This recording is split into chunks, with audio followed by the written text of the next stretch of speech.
Secretary Mayorkas allowed you said it, just about 400 people on a terror watch list to come into this country illegally.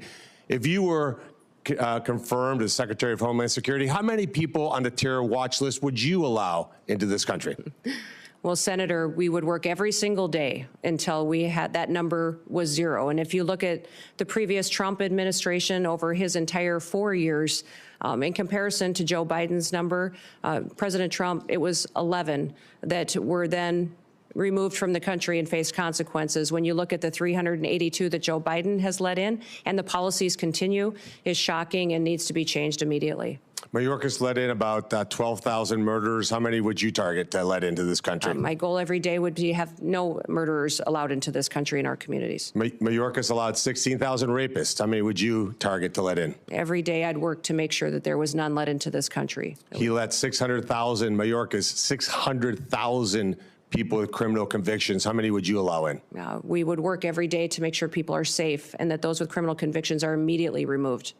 How many private jets would you have the United States taxpayers have fly into foreign countries to pick up people to bring them here? Yeah, Senator, we will no longer be undertaking that mission at the Department of Homeland Security. So not 700,000 individuals on private jets over the last 4 years. You would not have any. No. I'll be working with President Trump to put in place his agenda in adherence to our federal laws.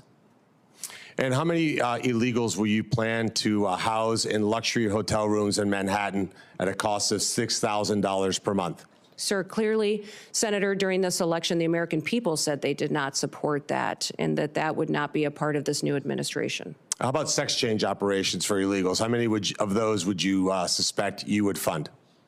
Senator, I believe that the Department of Homeland Security will be reevaluating its mission in this country to not allow that going forward under President Trump's goals. And if you had an illegal migrant that was in this country and they committed a crime, would you offer them airfare from one state to another to evade law enforcement? Sir, I will be following this nation's laws and the Constitution and make sure that all laws are adhered to. And if you had been the head of the Department of Homeland Security a year or so ago, would you have closed a detention center in Georgia that would have allowed the release of somebody charged with a crime? Sir, I don't have the specifics to that situation, but certainly that would not be something that I would want to have under my watch. So just to be clear, Lakem Riley would be alive today if you had been the Secretary of Homeland Security. Senator, my hope is that that would be true, yes.